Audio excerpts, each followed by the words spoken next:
We're live. Live, we are live. What's up, everybody? Thank So, you for being here again. Another Sunday.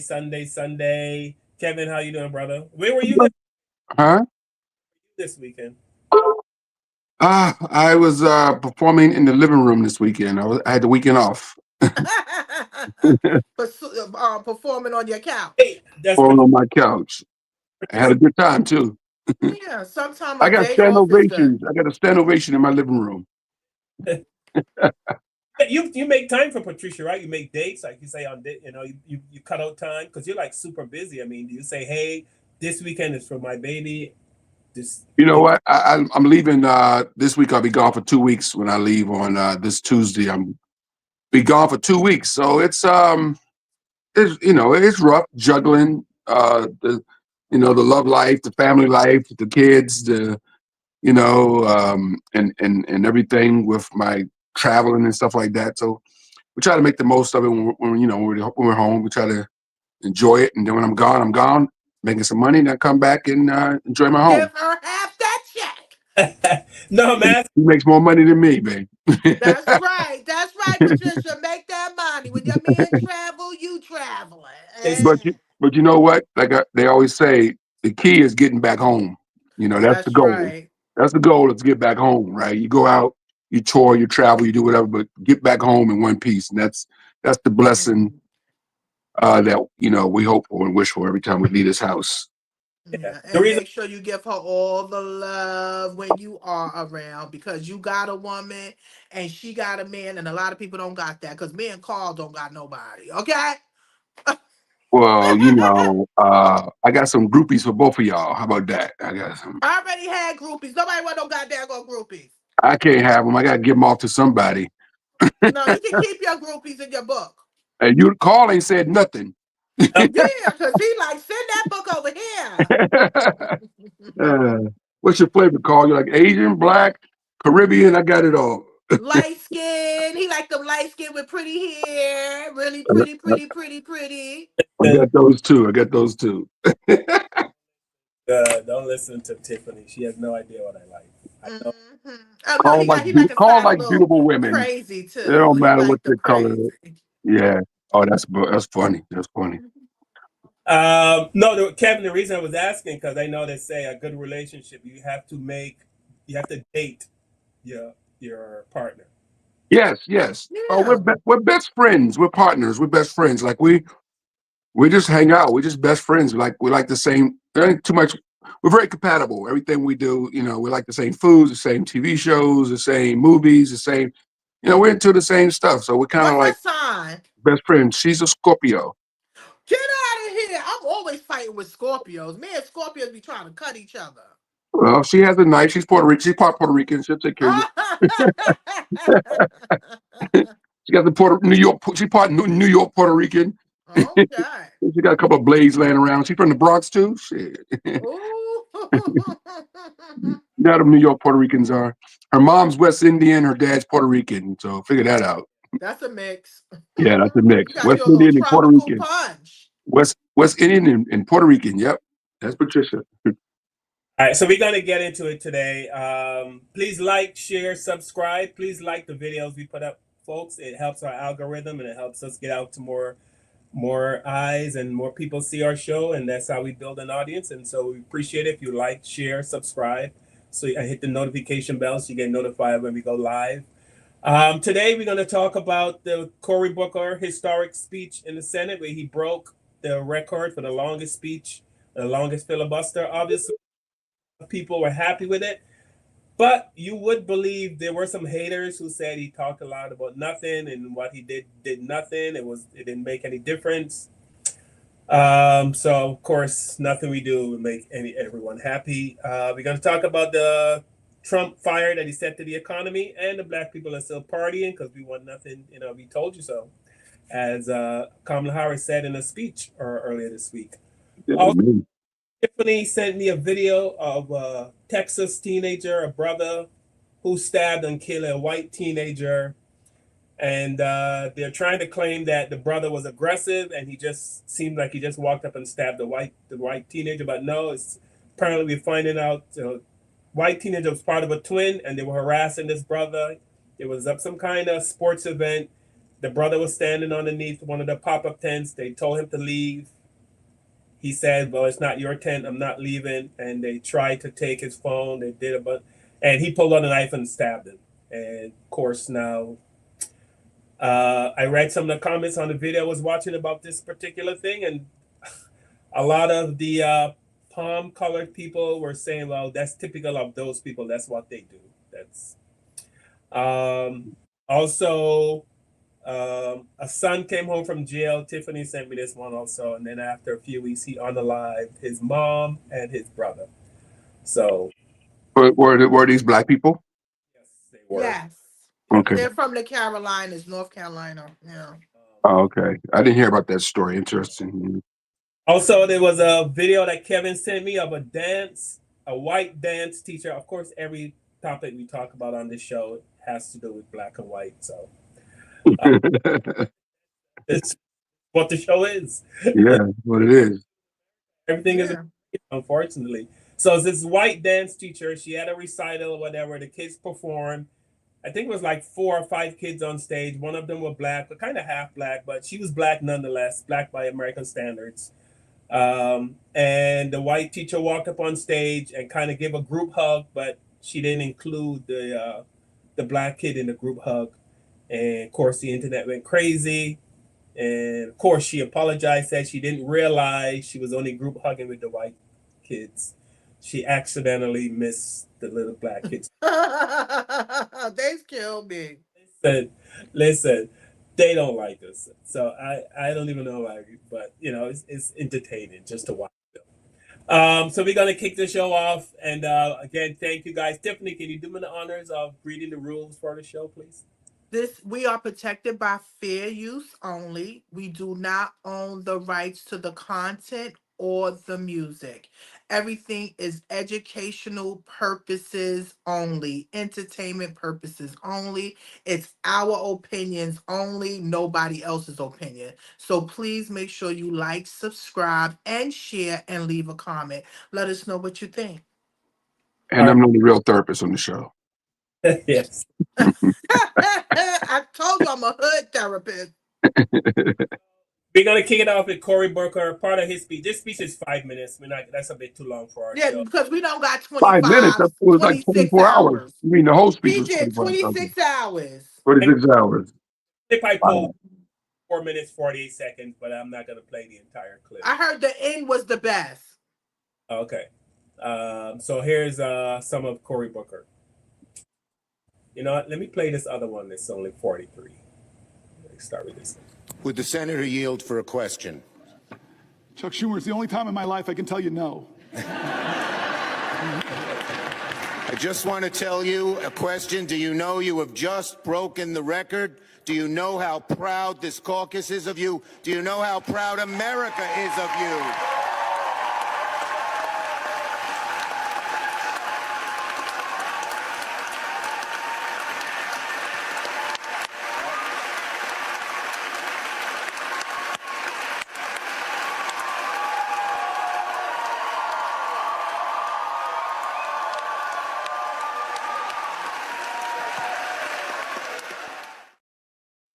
And here is why of Cory Booker. Inflation is up. Consumer confidence is down. This is what the voices we brought into this chamber, the voices of our constituents, red states, blue states, the voices of Democrats and Republicans, Republican governors, Democratic governors. We brought all the people that are saying, no, this is a moral moment, not left or right, right or wrong. And so I've tried over the last 25 hours and 1 minute to center the conversation back on what will we do of good conscience. People who are saying, I served this country, I risked my life, shouldn't be able to keep my job. People who are saying, this country once made itself the envy of the world because we invested in high quality education for every child. I don't like what's going on at the end of the Department of Education. People who are saying, I worked harder than I ever have, but the prices on everything in my life are getting higher.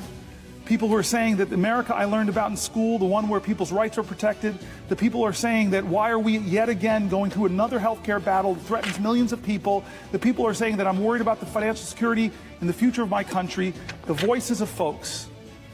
And so I end by saying simply this: where I started was John Lewis.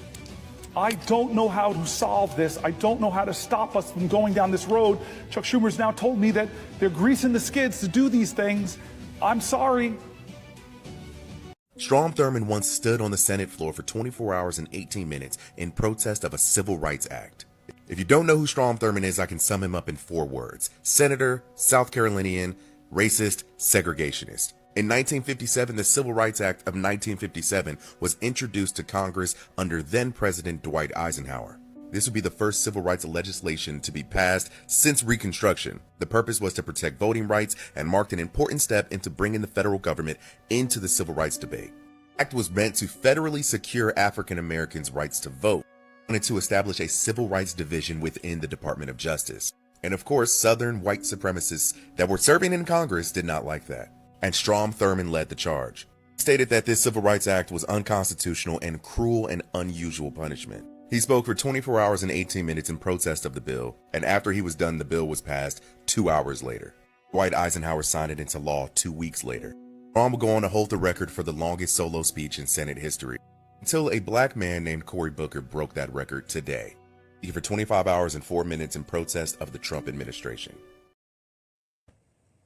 All right, here's who really doesn't agree with Cory Booker. Look, I genuinely hate to kill the vibe here, but I think it's important for everyone to understand that Cory Booker did not do anything. He wasn't actually filibustering any Republican legislation from being passed. He just made a big speech. And yes, it's cool that he broke the record, which was formerly held by avowed racist Strom Thurmond. But ultimately, this is nothing. It's a publicity stunt. Look, I know that we are desperate for the Democratic Party to do literally anything to stop the Trump administration. And yes, this is technically more than literally nothing, but please do not get complacent and interpret moments like this as the Democratic Party actually materially doing something to stop the Trump administration. Should also be noted that Cory Booker did not once mention Mahmoud Khalil or other international students who have been detained and disappeared by the Trump administration for their involvement in pro-Palestinian protests. And since we're here, here's a photo of Cory Booker with former Israeli Defense Minister Yoav Gallant. Last November, the ICC literally issued an arrest warrant for this man. And then a month later, Cory Booker had him over to hang out. And here's one of many fundraising text messages I got from Cory Booker and Act Blue trying to fundraise off of his incredible floor speech. And look, I get it. Times are dark. Things are getting worse and worse, even faster than we all anticipated. And we're all just desperately looking for someone to fight back. Yes, I will admit, this is better than nothing, but it's still basically nothing. It's like you positive, but then you negative. You understand? He did good, but it didn't do nothing. Go ahead, Carl. It's just. All right, let's finish off on a good note. This message is for Cory Booker and Cory Booker only. Baby, you did it. You broke 2 records. Longest speech on the Senate floor and most likes on TikTok Live, 100 million. We are toasting to you today. We are so proud of you in New York, in New Jersey, in California. We love you, babes.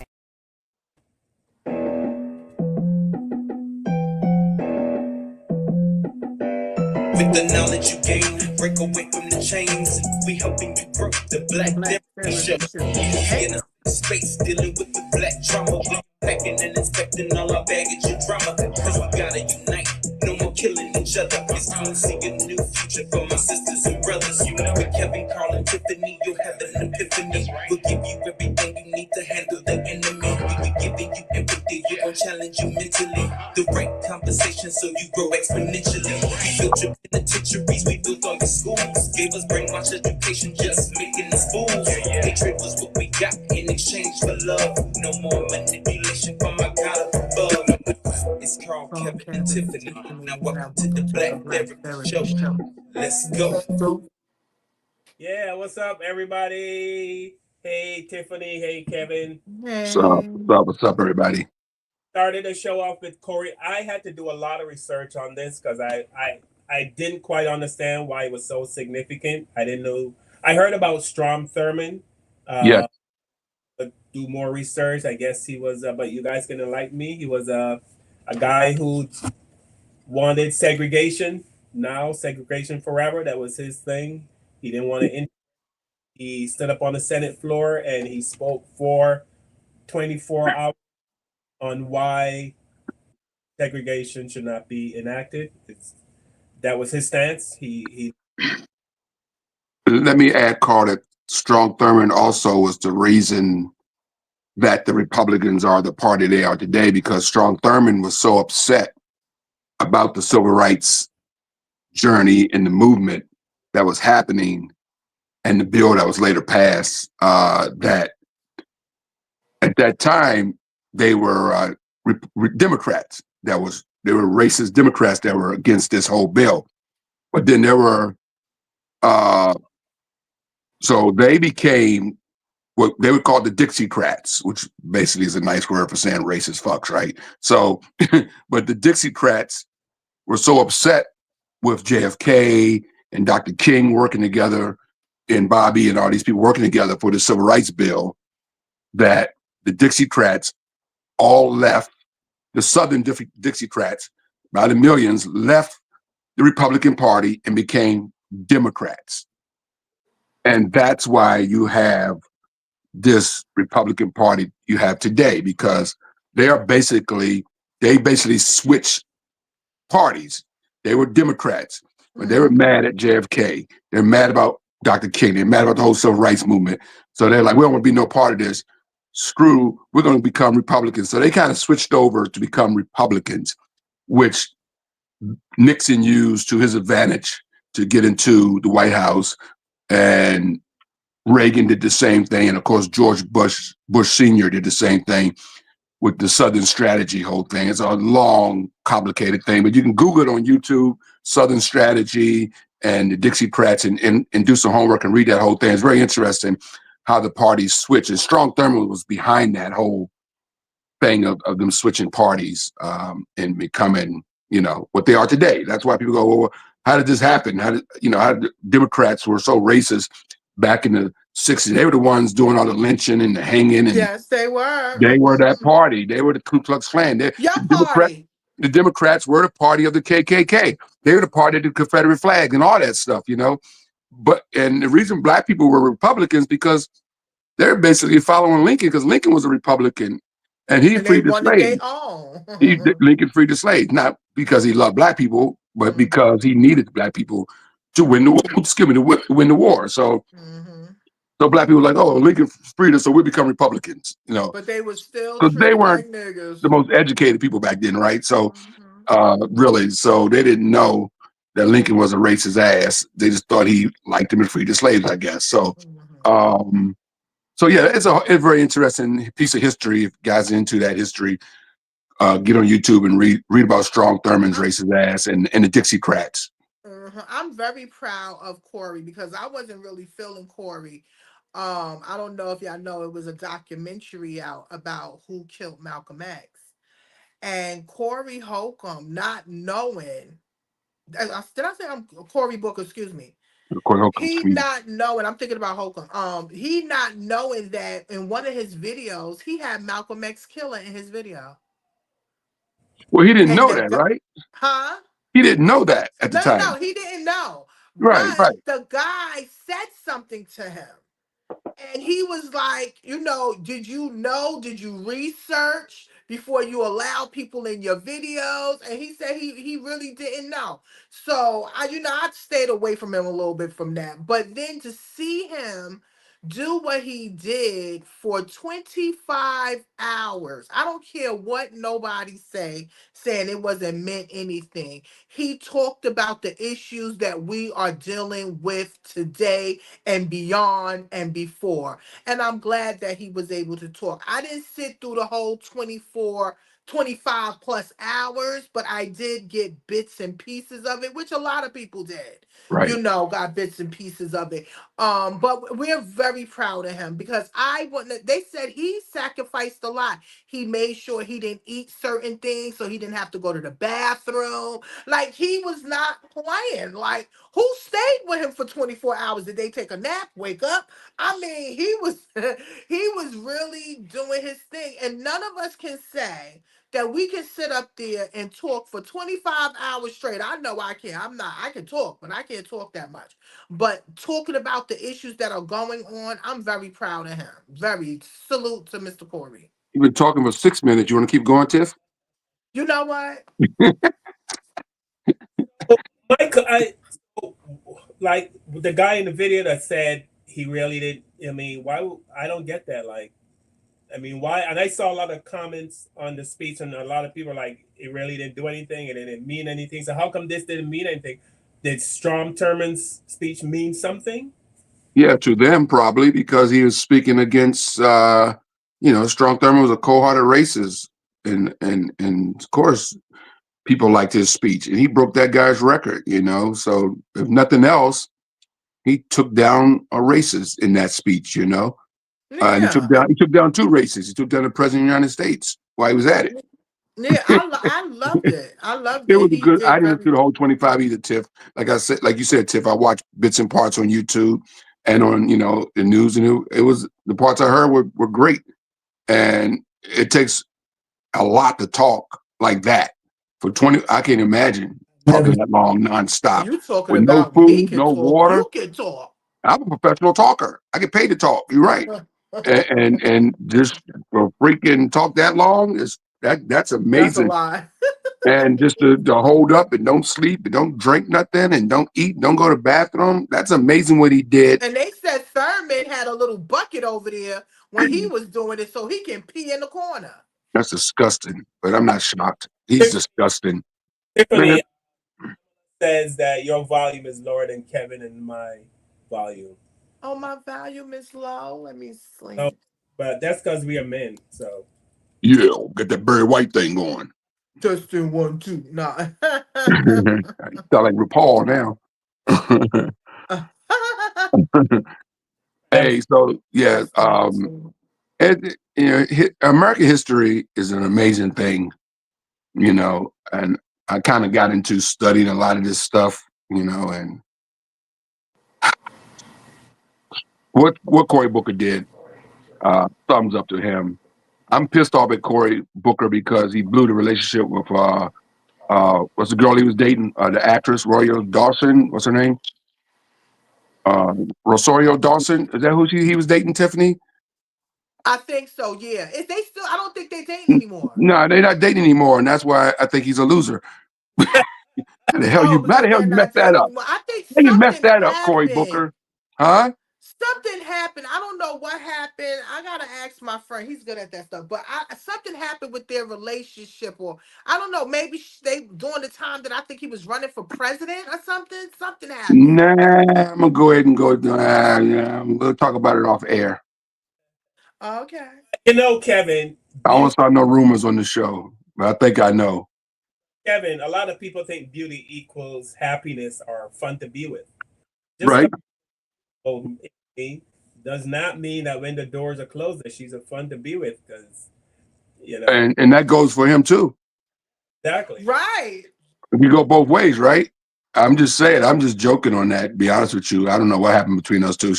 They're a good-looking couple, that's for sure. And she's a hot chick, so I don't know.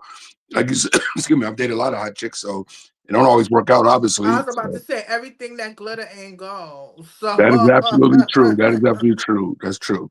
So hey, it is what it is. But no, I was just joking. But yeah, I was shocked with that relationship, and he actually, when he was running for president, he was dating her because it's hard to be president or run for president if you don't have a significant other.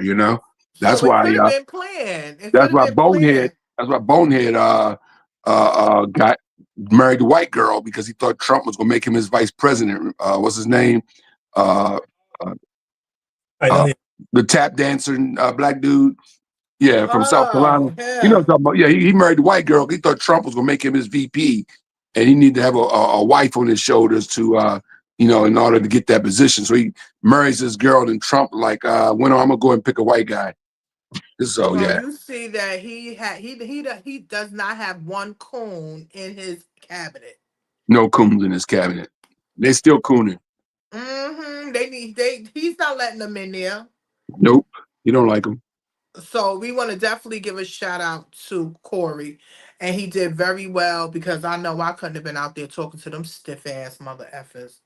They are some stiff ass people, and yeah, that was crazy. That was amazing. It was amazing. The parts, like I said, the parts I heard were great. I'm gonna listen to some more of it as I'm driving next week. So, Bits and pieces, yeah. Yeah, his speech was like Aretha Franklin's funeral. You went to sleep, it was still going on. that's funny. I was trying to think of something real long. That's right. Aretha Franklin's funeral was long as Aretha hell. Franklin's funeral had to be 15 hours long. At least I watched every bit of it too. Oh my gosh. I think I missed like 15, 20 minutes because I had to run to the store. Came But back, I she's in a ran new back and was outfit. like, I'm back, Aretha. Came back, she's in a new outfit. Yes. They Changed- changed her clothes 3 times. They changed their outfits while she. 3 times. Oh yeah, they changed outfit 3 times. Yep. Yeah, They her and James Brown was changed like 3 to 4 times. What? Yes, yeah, I never saw changed their outfits, put them back in, Change- took them out the coffin, put a new outfit on, and put them back in the coffin. Yeah, Wow. And it's amazing. real easy because they split the back open and just pull it over them, and then snatch, take it right off. Yeah. All right, so we be showing some love to Cory Booker. Wait a minute, all that money we spent on these clothes, and they tear them up in the back. Yes, they rip it up in the back because you can't pull it over your head. You're dead. You can't move your arms. You ain't flexible and shit. So they gotta cut it through the back and then pull the clothes over you and stuff them. I'm sorry, I do more tissue work. Oh my God, Tiff! You know what? I already knew that because I follow something on TikTok that shows all that stuff because I'm just weird like that. But yeah, I saw that on TikTok. I follow this mortuary thing on TikTok. I don't know why, but yeah, they show you all that sort of stuff, and I learned that from that. Yeah, that's interesting. Yeah.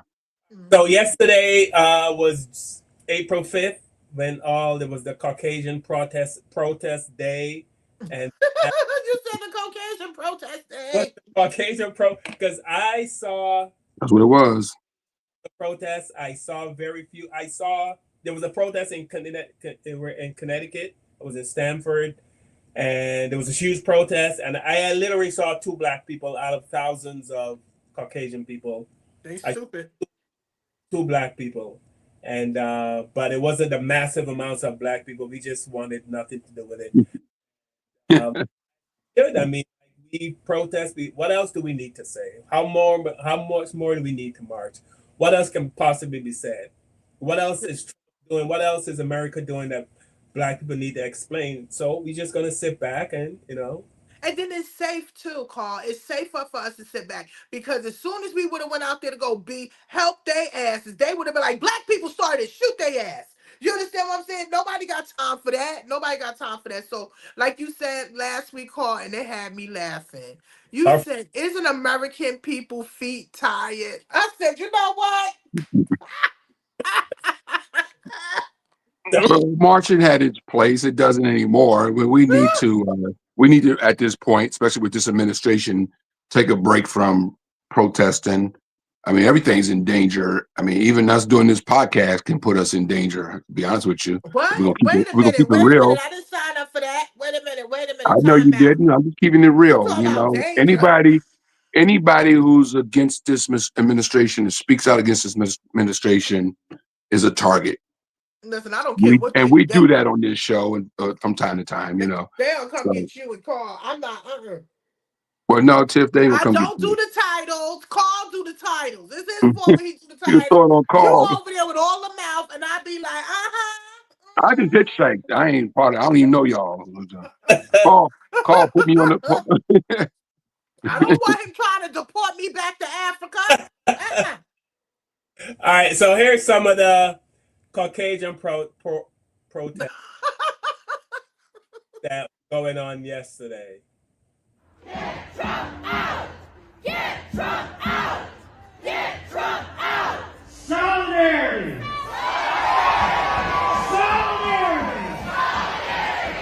This fist can beat that dumb fascist salute of Elon Musk every time. Raise your fist! Solidarity!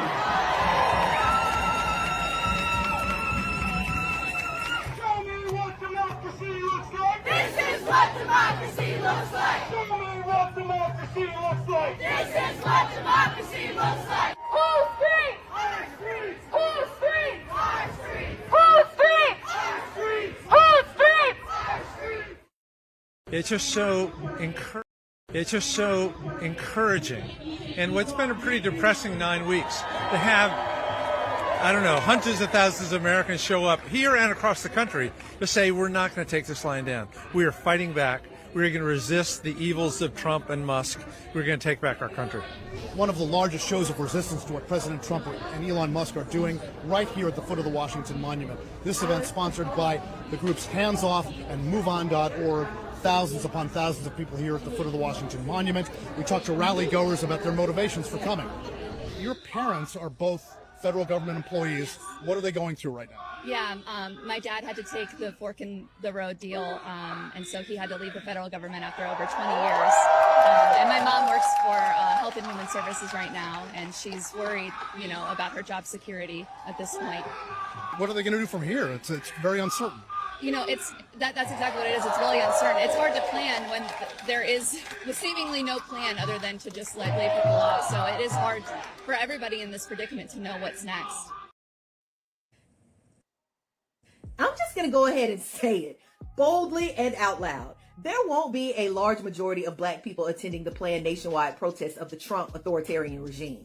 There are several reasons why, but I think the top reason is because, simply put, many white and non-black people don't actually want black people to lead a damn thing. Y'all just want us to show up loud, strong, and dependable. You want our bodies on the front lines. You want our voices chanting in the streets. You want our creativity for your posters, our organizing brilliance for your events, our pain to validate your cause, but only if we're mindful of your fragile feelings and your interests first.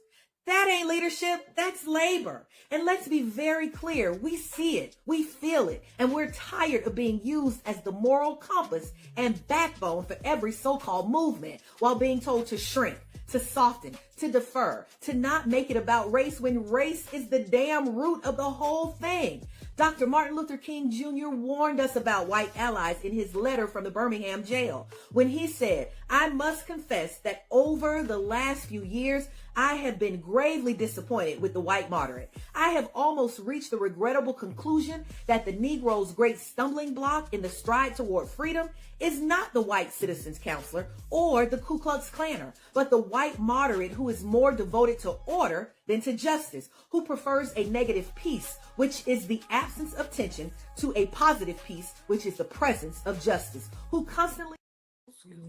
All right, but here's this brother that says black people should go to the protests. What? No.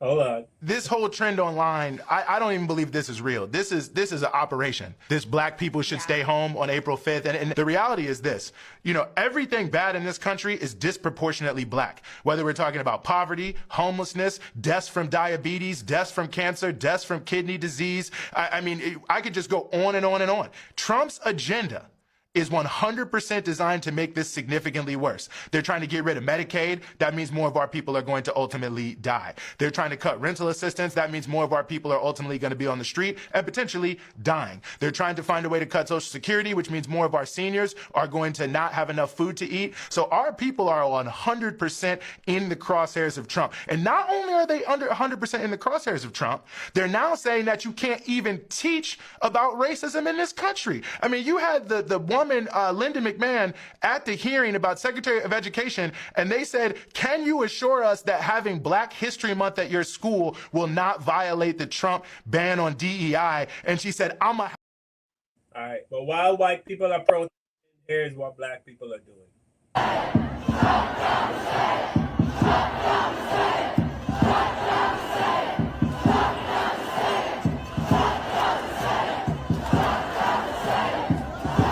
a few blocks away.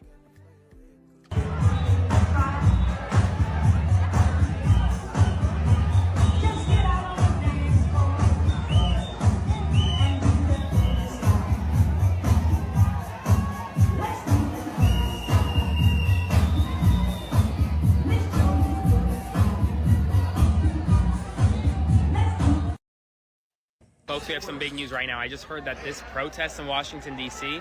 may have over 100,000 people per. Let me show you a little bit what it looks like right now.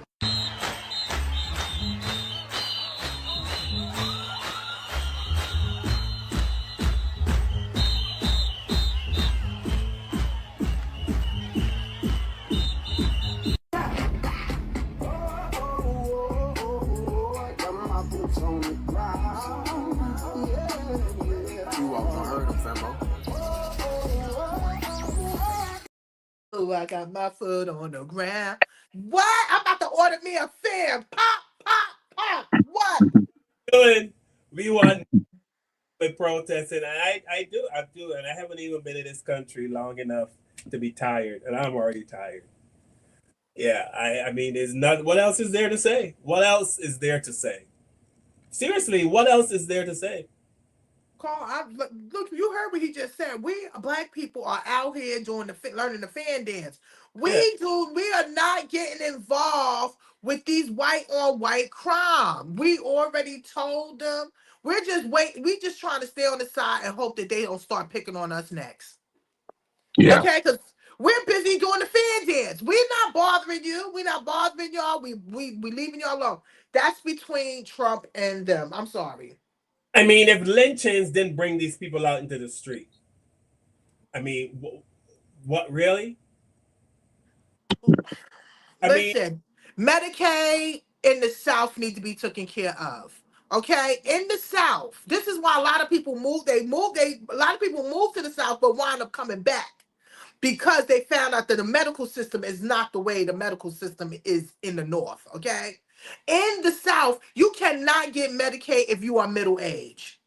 Okay, just to get some type of medical insurance, you have to pay $300 to $400 a month extra, just for you to get some type of medical insurance. They are horrible down there. That's why I said I can't even. What are we gonna fight about? It's nothing that we can fight about. Like you said, we tired, Carl. My feet is tired. My ancestors' feet is tired. Yeah, there's nothing more to say. What else can they possibly do that would shock black people? Seriously, what can they do? Is there anything they can do that would make you go, oh no? Only thing it would be probably that would shock us if they come out and say some shit that, you know how we had a conspiracy theory of like we thought, but we already know. We done saw their bad behavior. We saw how they treat us. We saw the election. We saw all of these things. I mean, what else do you need? We already know we had a bad relationship. We have a bad relationship with America, but we built this country with our blood, sweat, and tears. So, like I said, go ahead, white people. Y'all go out there and fight. Y'all fight for y'all Medicaid and stuff because y'all got skin protection. I don't understand why they fighting like this. They get more than we get. Yeah. So, yeah, we're done with the protesting. You know, we've said it all. You know it all. There's video of it. There's documentation of it. There's everything you need. Carl said we got documents. We got videos.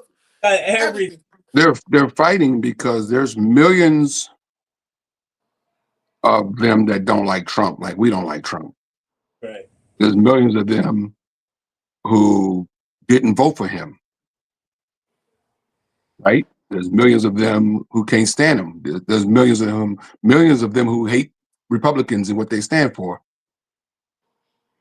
And there's millions of them that don't like racism. We get that, but most of those So people that's why they're voted for there. him. That's why they're doing what they're doing. You know, there were probably at the end of the day 80 million, 90 million people that voted for Kamala Harris. And out of that, out of that 80 or 90 million that showed up to voted and showed up and voted, I guess 60 million of them were probably Caucasians, right? Considering they outnumber us. Yeah. So they're angry too. We're not the only people that are angry. I mean, yeah, we're the ones that, like the guy said, we're going to get affected, but they are too. They're humans too. They're losing their health insurance. They breathe the same way we breathe. They eat the same thing we eat. So they're losing too. That's why they're out there in the streets marching. They're losing their 401ks if they have them. They're losing money in the bank. They got to pay extra money for food. When they go to the grocery store, the clerk can look at them and go, "Hey, you're white, so these bag of apples are going to be cheaper for you." No, they got to pay the same price we got to pay. You know what? I don't know if you're trying to make an excuse up, but No, I'm being honest and telling the truth, Tiffany. I know to make your ears burn when you realize that every white human being walking the planet is not I never a said that they racist wasn't pig. human. I never said that they didn't have feelings. That you need to stop. Us black people have more empathy and sympathy for people of all races, and they don't have it for us. I'm not saying that, but they wasn't suffering like we are. Half those people voted for him, and now they're getting a wake up call. You know Well, that. yeah, you're right about that. There are a lot of people out there marching that voted for his ass also. I'm not going to just say that, but I'm saying if you got millions of people out in the street right now against Trump, I would say not. If there's 20 million people showed up yesterday to march against him, I guarantee you 99% of those people are Democrats, not buyer remorse people with buyer remorse, Yeah, there's a lot of people pissed off that they voted for Trump. It's a lot of buyer's remorse, I'm not gonna sit here and say that, but I don't think that's the large number of people that's protesting. A lot of the buyer remorse people are embarrassed. A lot of them are still, I got, Facebook friends who are Trump supporters. They're still on there every day with their BS, still kissing the ring, still making excuses, and still, trying to pretend like this thing is heading in the right direction when they know damn well it's not. There's still, I saw a guy the other day, one of my comedian colleagues talking about, oh, gas prices are low. Really? They were low when on January 20th at 12:01. They were low, Okay, it's not Trump like didn't he do any, came Trump in and didn't do made them anything. up. He ain't done not one damn thing to make gas low since he's been in office. He's been too busy with Elon destroying everybody, destroying jobs, and trying to take away Medicare, and destroying the stock market, and destroying a decent economy that he inherited. But he did this before. He did this in 20. He inherited. Obama came in and cleaned up George Bush mess that he inherited from George Bush, another Republican president. Gave Obama a mess. Obama cleaned that mess up. When Trump came into office, he inherited a decent economy from Obama. And from me listening to Clay Cane, I don't know if you know who that is, but he's a very knowledgeable, very well-read guy. He was saying on his radio show that Trump was actually messing up the economy before the pandemic even happened. The economy was heading in the wrong direction, because they always use the economy as the reason that Trump's not the economy, the pandemic. They always say the pandemic is the reason that Trump's economy was going down, but it was heading in the wrong direction before the pandemic even hit, according to Mr. Kane's research. So yeah, so he screwed up Obama's economy. Now he's screwing up Bush's economy. So it is what it is.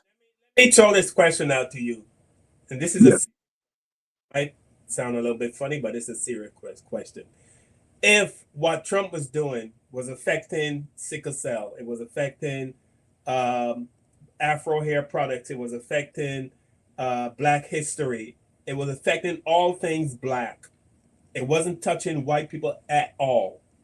It was affecting all things. Anything. Let's say Trump decided to ban hip hop music. Anything to do with Black, he banned. Do you think those white people would be out there in the streets if nothing that Trump did had to do affected their white lives? Nothing. Only affected Black and brown and Latino people. Do you think they would be out there marching? But that goes both ways, right?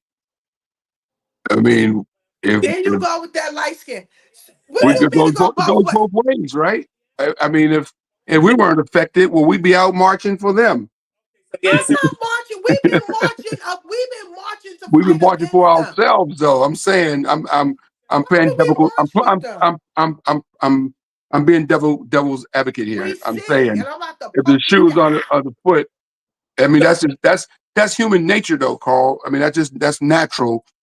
That's not a fair question because that's just human nature, right? Like people aren't upset until something happens to them.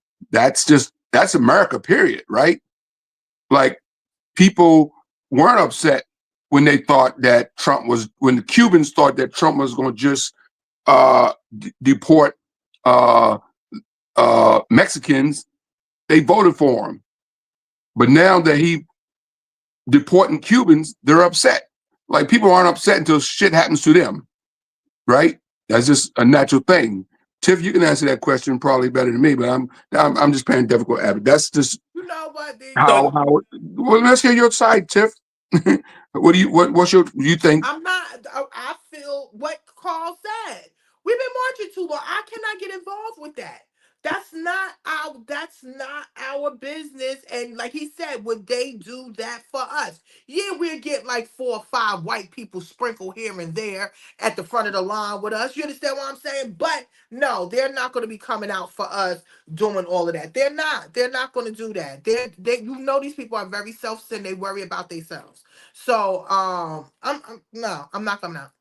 Yeah, the only reason they're out there in those numbers, thousands and thousands, is because it's affecting them personally. Yeah. Now they see how it feel. Right. Which tells me, now I hear what Kev said. There are also millions of white people that voted for Kamala because they don't like Trump. But I still can't. I mean, the only reason they're out there because they're being affected, and that doesn't sit well with me. And I understand what you're saying, Kev. That black people come up for black people, Irish come up for Irish. I mean, if something happens to a Jewish person, all the Jews come out. Something happens to Italian, all the Italians come out. I get all of that, but still, those people are out there because it's affecting them. So, if it wasn't affecting them, they would have left us hanging. Yeah, they wouldn't have been there. But we no pun intended. But you know, we were taught to turn the other cheek. You understand? Forgive and all of that. And they made sure that was instilled in us. So no, we do have empathy and sympathy for them and for any person that is suffering. We don't want nobody suffering. But like you said, would they switch? Would they be there for us? Would they be fighting for us in the hundreds of thousands like they're coming out now? You understand? They need to be marching, telling them to give us back our reparations. And you're right about that. They do. But there are also, I mean, you're right, Tiffany. You said there was only a few sprinkled here and there. Maybe during the civil rights marches, weren't lots of white people marching with us, right? But there were white people that were part of the civil rights, that did march with King, and white people that put their money up. Also, famous people that were white that put their money up. So, I mean, I don't think. In the South, yeah, of course, in the southern states, and that's where most of the civil rights stuff happened. It was outnumbered, but the civil rights would have happened in some other part of the country. There would have been more white people, I mean, to be honest with you, that were involved. Of course, in the South, it wasn't a lot of white people that was against what was going on, That was the mentality of the South, right? So that's what they wanted slavery. They wanted bathrooms with, that's why even when slavery ended, a lot of people left the South and moved up north to get away from the South, right? They still had that mentality. Still to this day, even their school system, even my nephews, just going to their school system in the South is totally different from our school system. And you see the separation between the whites and the blacks. You understand what I'm saying? You see it. You feel it. And racism's everywhere. Even here in New York, where I live at, I mean, racism's everywhere. And Malcolm X I live right across the street from white people. And Malcolm X said, white people that voted for Trump, that speak to me every day, but I know they voted for Trump, you know. I know they're Trump supporters, but they still, hey, Kev, what's up? What's up? What's up, Randy? But I know they're Trump supporters. But look, but I know lots of white people that hate his guts too. So it goes both ways, right? As Malcolm X said, anywhere south of Canada is the South. So basically, anywhere south of Canada is the South. So that's basically sums it up right there. This whole damn country is racist. I hear what you're saying on, you know, that white people come out for white people, black come out for black people. And I've always said this, even long before I was doing this show, that to me, I would believe America or any country is fair when something happens to a black person and Chinese come out, Italians come out, Jews come out, Irish come out, everybody come out, Caribbean people, African people, everybody come out when something happens. But it's never like that. If something happens to a Jewish person, all the Jews come out, all of us sit back and watch. If something happens to an Irish, you know what I mean? So we all come out for each other. And kind of, you know, we say we are melting pot, but we're really not, right? There was a situation in Brooklyn, I'm sure Tiffany knows about this this was years ago when two people were involved in some kind of accident. Something happened, and the Jews have their own ambulance and hospital in New York. And the Jewish ambulance showed up, picked up the Jewish person, and left the black person. I wonder, was that that what happened on Utica Avenue when they hit two children or something? Yeah, something happened. There was some kind of accident, but the Jewish they hit the children. The children wound up, black children wound up dying. The Jewish person and left the other person. The ambulance. That's crazy to me. But I mean, that goes back to a show we did when we were the 5 Black Comics, Carl. And we did a show on black and white funeral homes, you know, and black cemeteries and white cemeteries. I mean, it's gotten to, in this country, and I don't know about other countries, but in this country, there's black and white funeral homes. There's funeral homes that service white bodies, and there's funeral homes that service only colored bodies. I find that strange. And cemeteries too. And cemeteries. Now they're finding you know, because people are going into history now. They had the white cemeteries and they had the black cemeteries, and most of the black cemeteries was unnamed.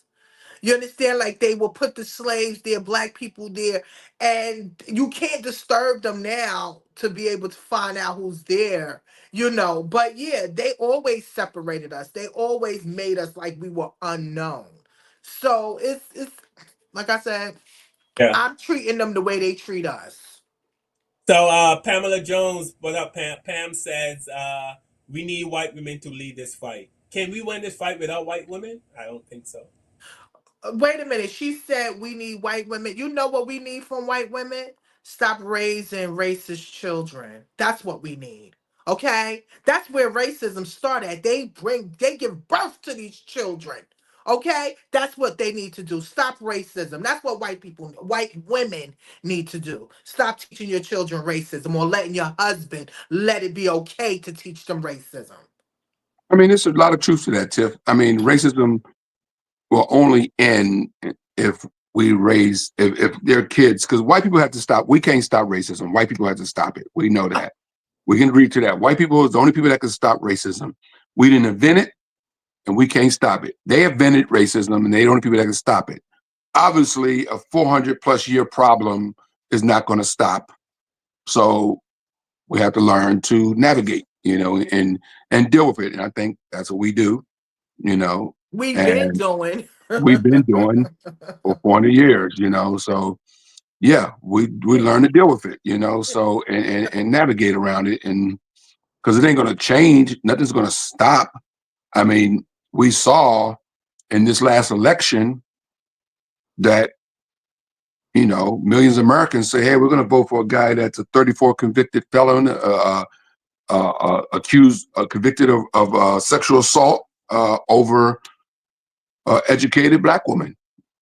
Okay, and that's what they chose. So then they know he was going to screw things up. They didn't care, you know. It was more important about a black woman being in charge, or any woman for that matter of fact. Kamala Harris can be as white is Snow White, and they still would have voted this dude in office. So a white woman wouldn't have beat Trump either.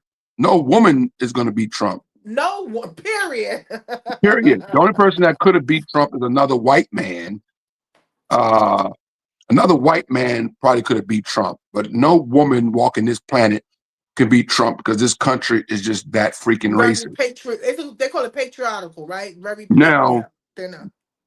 If a woman runs in 2028, a woman can probably win because Trump's going to screw this thing up so bad that they'll elect they'll elect anybody at this point. Like, I mean, he's going to screw this thing up. I mean, it's been 65 days, and look, it seems like 3 years already, and it's only been 65 days. So you already know, like, we're going to have gray hair by December if this guy is still in office. All of it. Really gray hair. I think we got gray hair already. I see Scooby said something about we have Jewish I don't have no gray cemeteries or hair. something. We have what? That. We have Jewish cemeteries, but that's the only distinction that I know of. Yeah, we have Jewish cemetery. And there's another story about Jewish cemeteries. There was, I forgot, was this Boston? But they buried a black man in a Jewish cemetery. He was adopted by a Jewish couple, but they buried a black man in a Jewish cemetery, and a Jewish woman took it to court to have his body removed because he's not Jewish. Did it happen? Did they do it? Probably. I didn't follow the whole thing, but I know that is so crazy. You know, it's not. I mean, I understand, I guess, religious beliefs, I guess, like Muslims, when they pass away, they're buried the next day. Like, they don't, like. The Jewish people do it too within 3 days. The next day, yeah. Like, we die tomorrow, our funeral could be like in July. Yeah, because we still trying to get up the money to bury our asses. They're going to bomb us to put us in a freezer. Yeah, all right. Can we get all the money together? These black celebrities be dying and be like, all right, the funeral is like, they ain't buried George Foreman yet. He died 2 weeks ago. No, we're going to bury him. And, so yeah, it's crazy. Yes, I get it. I mean, if that's your religious belief, then that's your religious belief, You want to see something? When I went to Texas, y'all remember when I went to Texas and I went to go visit a slave cemetery. The cemetery had almost 4,000 to 5,000 bodies in it, right? Wow. You should have saw how small it was, right? But right behind it, guess what was right behind it? An extra large cemetery, and it was a Jewish cemetery in Dallas, Texas. And I was like, dang, there's a lot of Jews in Dallas, Texas. I think maybe because I'm from Brooklyn, we see all the Jews here. But I didn't know it was such a large community because you should see the grave. The graveyard, it is super big. But then over here on the side, you got this little cemetery, this little park area that they tossed almost 4,000 black people, slaves, in there, and then they made us a highway right in the middle of it. So that's what I'm saying. It's just messy. I'm sorry, I love America, but y'all messy. Y'all got some messy behavior. There's a couple of lawsuits where Jewish people are asking to have black people removed from Jewish cemeteries. It's a lawsuit. Doesn't say where, but in January 9th, 2012, they wanted to have a black Jamaican man was buried in a Jewish cemetery. They went to court for that. And then there was another black woman that was in another cemetery, and they wanted her removed also. And in Connecticut, my home state, same thing. A black woman was buried in a Jewish cemetery, and they took that to court to have. So these people are very serious. And I bet you most of these people are women that's doing it. And that's why I said, if we want to stop racism, it starts with a white woman because she gives birth to these white children. You understand? It should be no reason why anybody should try to disturb somebody's grave. How was they buried there then? What y'all found out 5 years later, 10 years later, 100 years later, and all of a sudden you want to remove somebody's loved one? No, they're doing too much. People are doing too much. So, what's up, Tanya? Tanya said, yeah, she remembers the case about the Jewish ambulance. Also, the name, also Alton Pate's case, where they left the little boy to die because he wasn't Jewish. So the little boy died because the ambulance would not pick him up because he was not Jewish. Now, if that was during the time when they did that thing in Utica, I gotta look it up. It was crazy. I was a teenager then. And it was crazy. And them West Indians was not playing. Remember, that's the West Indian area mixed in with the Jew area. And those was children that was from the West Indies that got killed, that got hurt in that accident. So it was lit down there. I mean, the police had to be there. It was crazy down there during that time. I remember that time. We couldn't even go over there. It was too much. All right, we're gonna move on to Carmelo Anthony, not the basketball player, but Carmelo Anthony is a Texas teen. He was involved in some kind of altercation at a Texas sports event, and he unalived. Carmelo is black, and he unalived a white teen who was a twin, and they got into some kind of altercation, and unfortunately, the white twin that was part of a Lost his life. So here's some news stories on it so we can get some context as to what happened. Thanks, Tiffany, for bringing this up to me because I had no idea. And then I started doing my research and I see it was all over the internet. It's all over TikTok. It's all over Facebook. Yeah, it's all over. Where a father says he forgives the teen accused of fatally stabbing his son at a high school track meet. Police are now revealing what led to the terrifying moment. Here's ABC's Andrea Fujii. New details about the killing of Austin Metcalf, the student stabbed at a high school track meet near Dallas. According to the arrest affidavit, 17-year-old Carmelo Anthony has confessed to the killing, saying he was trying to protect himself. He knew how much I loved him, how much I do for him, anything. I do anything for him. Hunter Metcalf says he held his twin brother Austin as he was dying. I tried to whip around as fast as I could, but I didn't see the stab. But then I looked at my brother, and then I'm not going to talk about the rest. No. It happened at the district championship meet in Frisco. Hunter says his brother had asked Carmelo to move his seat because he was sitting under the wrong tent. A witness says Carmelo replied, "Touch me and see what happens." And when Austin grabbed him, Carmelo allegedly pulled a knife. They asked him to move, and when Austin grabbed his backpack to take it, he stabbed him in the chest and killed him. He's now charged with first-degree murder. Just because the kid was mad, my son is not here anymore, and I don't understand it. Austin is being remembered as an honors student with aspirations to play college football. Despite the shocking loss, Austin's father says he chooses forgiveness over anger. I forgive the other person because the forgiveness is not for him. The forgiveness is for me, so I can have peace. His life is destroyed. My life is destroyed. The arrest. Well, I did my research on this tragic incident that happened between these two 17-year-old kids, Carmelo Anthony and Austin Metcalf. After doing my research on this incident and reading the police report, Austin Metcalf was the aggressor in this situation. This is Carmelo Anthony. Carmelo Anthony had 0 criminal history. He has a 3.7 GPA and multiple college football offers. Carmelo Anthony was a track athlete at a track meet. And comes to find out, Austin Metcalf and his twin brother don't even run track. Austin Metcalf had no right to try to remove another student from a school-owned tent. Austin Metcalf singled out Carmelo Anthony. Other kids from Austin Metcalf school are saying that these two are known bullies. Before Austin Metcalf attacked Carmelo Anthony, am I saying that this kid deserved to be stabbed? No, I'm not. But you cannot threaten physical harm on somebody. Trying to be a security guard, take their belongings, break his cell phone, and not expect things to escalate. Austin Metcalf and his twin brother could have went and found an adult. They could have went and told a resource officer. Even though these two don't even run track, they could have found somebody.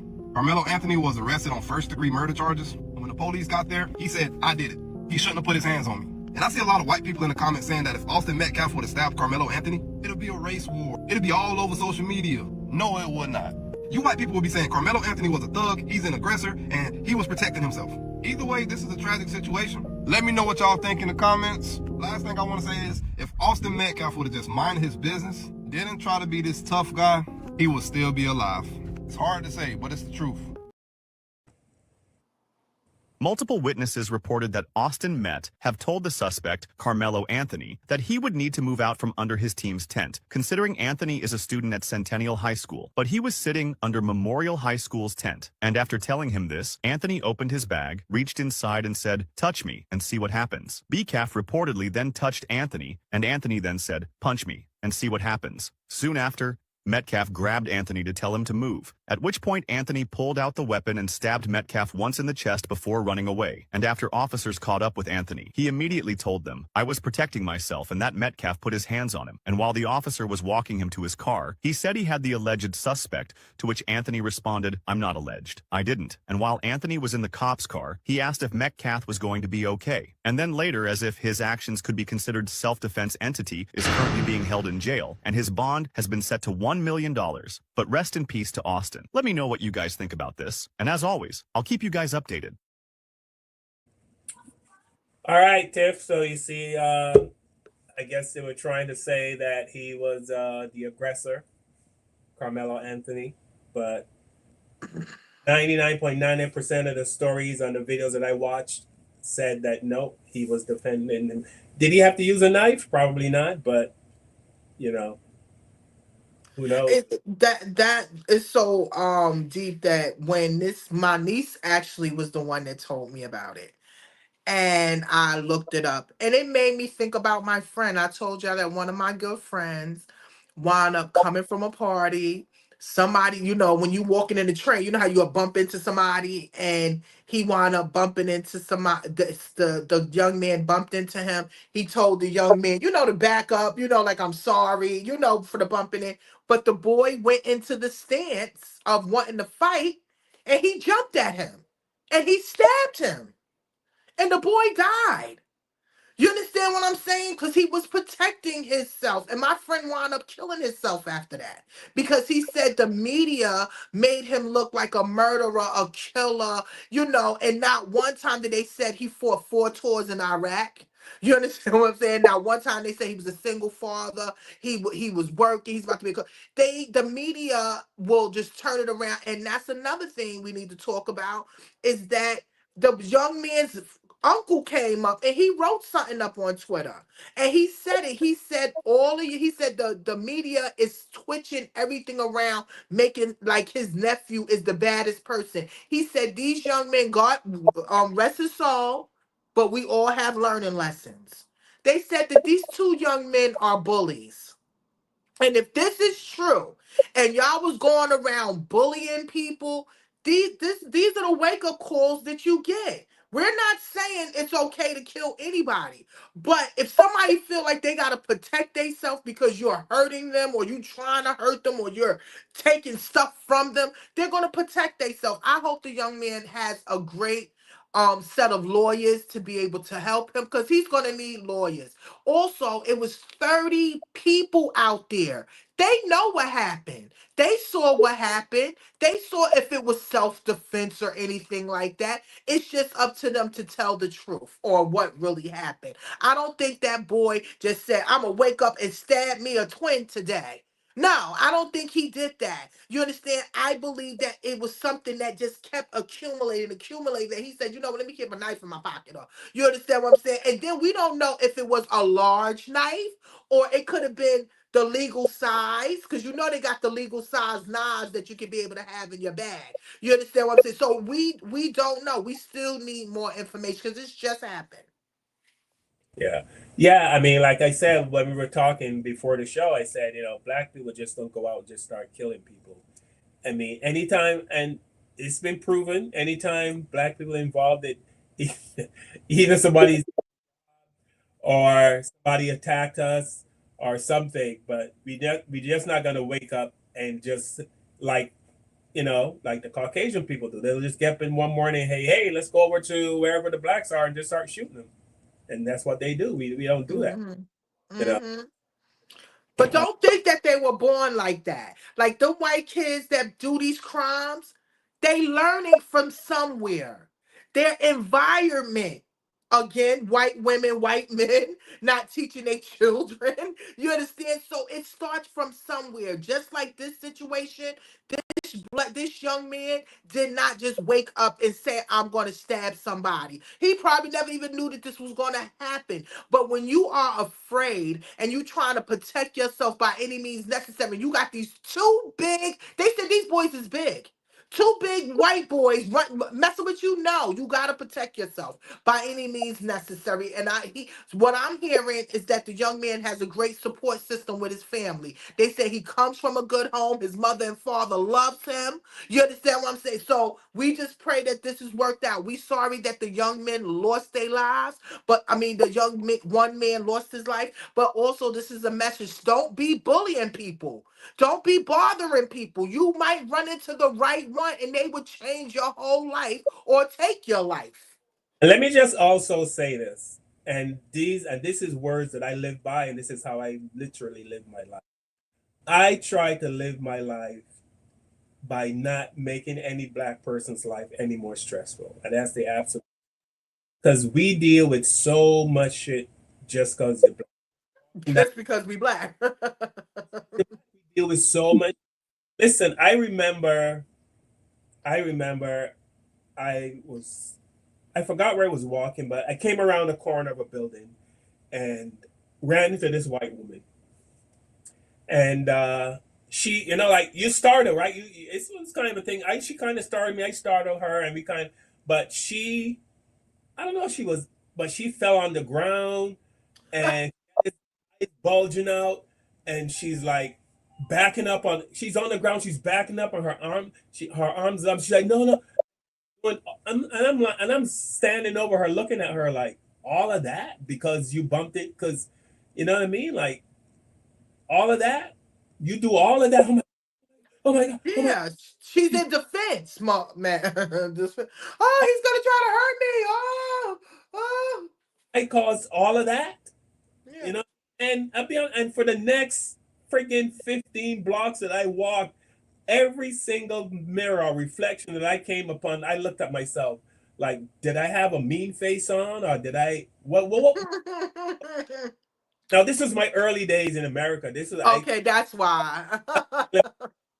I came here and it was like 18, 19, but so I still wasn't fully into how American, me and Kev would have left her ass right there. Like, you all right? All right, we gotta go. We're not touching you, because as soon as we touch you, you go to stream. We already know exactly. At my reflection, every time I got the reflection of myself, I looked at myself going, what was it about me that made her do all of that? No, it was your Black ass. It wasn't even just you. Because, I mean, that bugged me. It bugged me to think that I made somebody, created that kind of emotion in a person. But like I said, that was my early days into. Yeah, that's 400 years of emotion that she got what she was taught. All of that puts stress on you. You know what I mean? It does. What about us? How do you think it make us feel that everybody think that we're a target? Or we are the ones that is. If you listen to that same boy, right? His brother, his twin brother, he says he was acting aggressive. He was making us all uncomfortable. But you wasn't a part of the track team.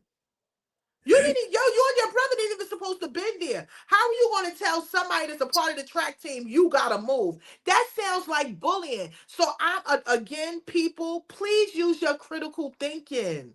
Don't automatically think that this Black boy just killed this white boy just like that. And he didn't mean to kill him. He probably tried to get him off his ass. You understand what I'm saying? But I don't think that he intentionally meant to kill him. It was just homeboy's judgment day. Listen, okay? You talked about he said he was aggressive. I remember I was at a comedy club waiting to go on stage, and I was sitting at the bar. I had a hoodie on. I had the hoodie over my head, and I was just sitting there chilling, waiting to go on stage. One of the club came in and told me, "Can you take your hoodie down? You're making some people nervous." Wow. Are you serious? Wow. Absolutely serious. I was just sitting there. I think I had 2 bar stools together. I had my feet up, but it was, there was no one around the bar, and I was just sitting there. I had my hoodie up over my head, and I was just sitting there chilling, waiting to go on stage. And he asked me to take my hoodie down. And actually, his words were, "You're scaring some white people." Are you serious? Wow, man.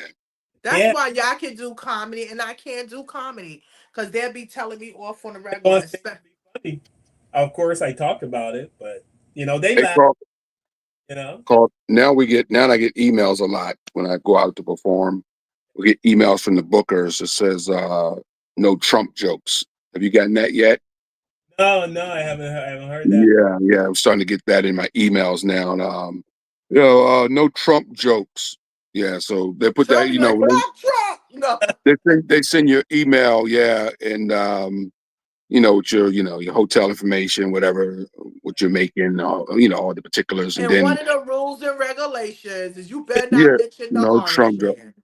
Oh, I pick on him anyway. I get in his ass in front of his people on a regular basis. But you got to know how to do it. You just can't go up and go, "Hey, fuck Trump." But you got to cleverly sneak it in, and I cleverly do that. I get it in.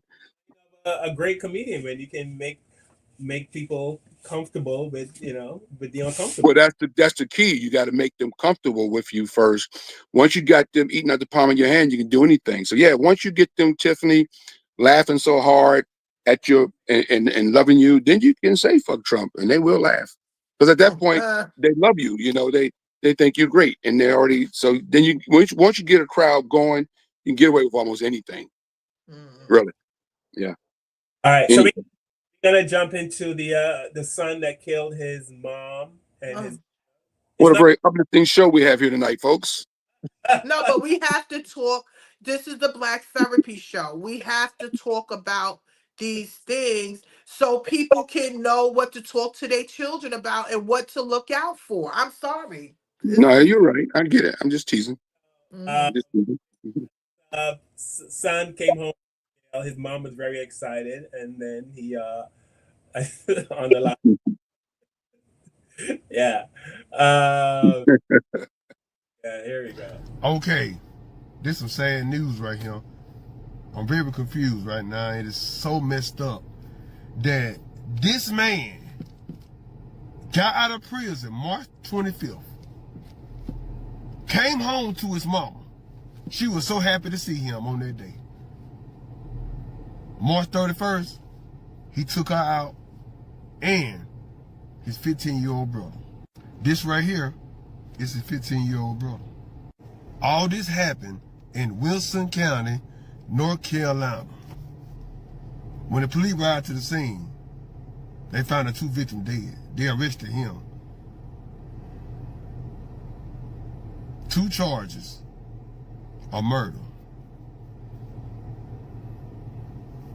I just don't understand, bro. Your mama was so happy to see you.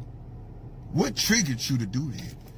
Did she tell you to, get yourself together, try to encourage you, or you didn't want to be told nothing? I don't know if you snapped out because of that. That's just my opinion, but man, there's some demons out here. I told you, there's some demons inside these folks, man. Imagine being excited for your son to come home from jail after years of waiting and supporting him. You open your home hopeful for a fresh start, but just 6 days later, the unimaginable happened. Your son, the one you believed in, takes your life and the life of your younger son. This is the tragic reality for Dana Jenkins and her son Darren, whose lives were taken by Dana's eldest child, Deron Jenkins. Just days after his release from prison, Deron, now sitting in Wilson County Jail with no bond, was released on March 25th, 2025 and arrested for 2 counts of first-degree murder just 6 days later. I just don't understand how anyone can unalive anyone, but to unalive your mom and your brother? This is just so mind-boggling and heartbreaking. The one that gave birth to you. Tiffany, Pamela Jones said exactly what you said to me even before the show started. Mental illness. It's when I got this story, I had actually watched it on another podcast. I think his name is Trey or whatever. Anyway, And you should have heard him. He was like, this is not mental illness. This is just pure evil. Something was wrong with it. Nothing was wrong with him. He knew what he was doing. Listen, nobody in their right mind is going to kill their mother. Okay? Now, everything starts from a beginning. It's so much things that is out there. And it's so hard. Like, you need paperwork to find out what really happened. It was word on the street that he was doing years in jail because he abused his mother. You understand what I'm saying? That's why he did the time. They said he was thieving. He was doing a lot of stuff that got him into jail. But allegedly, it was said that he was very abusive to his mother. Now, if this is the case, remember, everything that we talk about is alleged. If this is the case, if you have young men that are abusing family members, right? Why would you allow them to come back to their family's home knowing that they either abused them or hurt them or they felt some type of or they were afraid of them? They should never do that. You understand? Now, for him to come home, he was thinking for 3 years straight how he was going to do this. Okay? Because it's nowhere in the world you can do something like this to your mother. They said the cousin lives right next door. And she said she looked at him and saw that something was wrong with him. Like, you see, the guy said it was some of these demons. She said it looked like he was about to do something, but nobody understood. So he was already riled up on what he was about to do. He just did those 3 years, came back home, or maybe he got a man in jail and he's trying to get back to his man. I don't know, but he's never ever coming home no more. And to our parents, let me tell you something. If you know your children have issues, mental issues, please think twice before you let them in your home. I'm sorry, they need counseling. Y'all all need counseling together. Y'all have to do something before you allow your children back in the home because they're not babies anymore. They're adults. And for him to take her life and his life, something happened. He snapped. He snapped.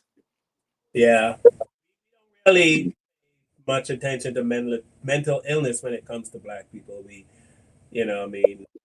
That's not something I'm making up because, kids act up in school, they expel them, they counseling, or they don't try to find out what's going on at the home. Just, but it's not the same for other kids, So for some reason, I seem to think Black people suffer with like mental illness. Man, let me tell you guys another quick story. I was working for this company one time, and I went to sit in my little cubicle, and I had a really bad stomach ache, and I was moaning, and I could hear some white people on the outside talking to each other, asking what should they come and say to me, or how should they approach me? Like, he's moaning at me, like they were debating or discussing how to approach me to ask me if I'm okay. Wow. You know what I mean? Like, and then finally one other white person he was gay, but he said pretty much say, get the fuck out of the way. And he just came on and said, hey, Carl, you okay? I said, nah, I got it. He go, why don't you go home? I was a temp I was working temp where it's back in like the early 90s, late 80s. Mm-hmm. But I mean, it's like they don't think that Black people can be sick. You don't think we have they don't think we have pain. They don't even think that they can be social with us. You see how they could have just came over to ask if he was okay, but it took the queer guy. Hi, Carl. What's wrong with you? Are you okay? Yeah, let me say, go home, Carl. You said so. I heard the swear word, Jesus fucking Christ. He said, right? I'm telling you, them queers are let it all out. Like, how dare you? No, y'all doing too much. Y'all white people is crazy because they don't consider they just gay. Y'all white people are crazy. But yeah, it's just sad that they really think that we don't have feelings, we don't go through it, we don't be hurting. And I'm sorry, us as Black people have underlying mental health issues. We are just functioning. We're functioning because what else we got to do? We don't got no time to go to the hospital. We don't got no time to talk to a counselor or sit down and talk to a life coach. You know why? Because we need to pay our goddamn bills. Our kids need clothes and they need food and they need all of that. So we don't even have time to take care of our mental health. You understand? So again, He had issues for him to come all the way home to kill his mama. The same thing with my friend over here in the next building. He sat there, he killed his sister, stabbed her up 7 damn times. So, yes, people have issues. We need to fight more for mental health awareness, period. Pamela Jones says there's a spectrum of moms are still moms to their children with mental illness. Yeah, even though the kids have, you still try to be a, you know what I mean? You still want them home. You still want them to get well. But, you know, said the mom in North Carolina case was probably in the process to make her son leave because of line. Yeah, probably in the process, and probably had enough, and it's probably asking him, you know, you got to go, and he just went crazy. I don't know, just speculation, but there is a illness that, you know, certain groups of people that look like us, we really don't get the benefit of. I mean, we saw the video, the paraplegic brother that was in a car, and he was telling the paraplegic, I can't walk, my legs don't work, and they dragged him out of the car because they just like no empathy or sympathy. You know, excuse me, but I feel bad. You know, I feel bad, but again, I don't think it's the hardest point. The hardest thing is accepting that a lot of these things happen for a wake up call for us. You understand? That lady and her son dying, that was a wake up call. And I'm sorry, I'm not even a parent. But I know parents love their children. But if you know something is wrong with them, you understand what I'm saying? There's a possibility they could take you out. I'm not letting them in the house. I'm telling you.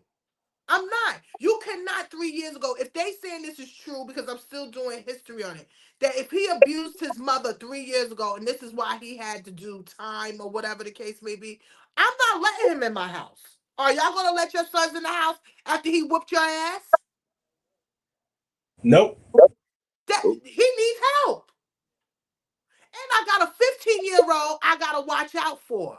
Because remember, we don't know if the 15-year-old saw his brother attacking his mother and he tried to help and killed him for helping. Or it could have been the other way around. The mother saw the brother beating up, hurting the young brother, and she jumped in. We're going to find out all the information because this just happened.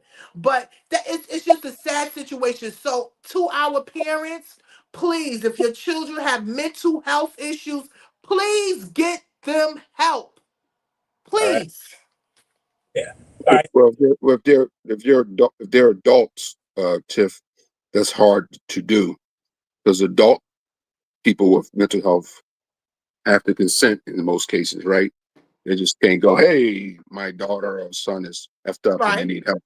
You know, so yeah, it's not as easy as I'm talking somebody. about for younger people, older adults. Oh It's yeah, like young you people. said, Yeah, because that's where it starts from. Don't think right. they just snapped when they got 18. No, it's been going on for a long time. They just was overlooking it or saying, you know, that's my baby. My baby not going to do that. And then they baby bug the hell out. You understand what I'm saying? We make up excuses for our children, y'all. I'm sorry. Yeah. My mom knew I was messed up. She just put me in magic classes. Let's look at that. Look. And now look, you're a magician and you Paco the Weasel all over the place. Put the boys some magic classes, get them out of here. Pam Jones, Kevin said, you can't just get adult children. Say it again. Pam said, just can't get help for adult children. It's hard. Listen, that's why I Yeah, said not. true. It's very hard for adult children because again, I have a nephew that's on the street.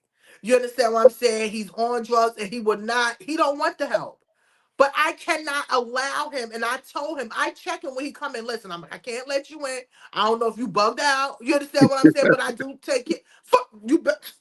I don't play. I love you very much, but you're not gonna come up here and try to kill us all and rob us all or anything like that. I'll look at him. Listen, I send you some food, or I put it through the door. You understand? Because I'm not allowed. I'm sorry. It's very hard. If you're not gonna get the help, I can't help you.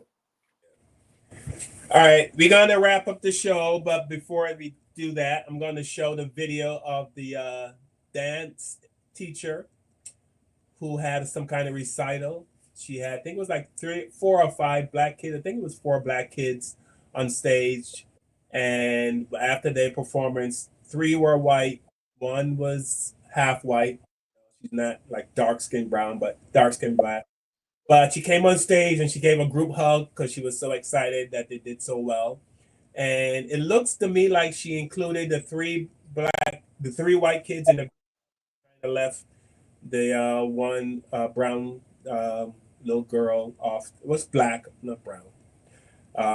Off to the side, but she said, and she said she didn't realize she didn't include her, and she apologized. But it's funny how people apologize after the fact. Right. But after they get critiqued. So here she is. You judge for yourself. Did she do it intentionally, or you think it was a mistake? Intentional. Pour out. Here she is.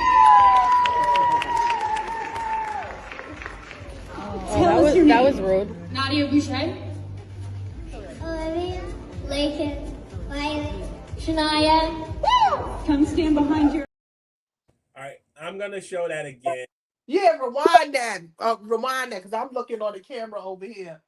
Let me show again. You be the judge. Did she do it intentionally? Pour out. Here she is. That was rude. Nadia Boucher. Olivia, Lakin, Violet, Shania. Come stand behind your dancers. Let's get that photograph, everybody. Right? Do we have any more dancers that want to come up from Dance Expressions? Hurry! Quick! Come on up. Come on up. Quick. There we go. Why is We'd everybody love to see getting up? this. Big round of applause for Dance Expressions, everybody. Congratulations. Let's say 3, 2, 1. Smile. Thank you. Dance company out of Plainville has responded in the wake of a video from a dance recital that went viral.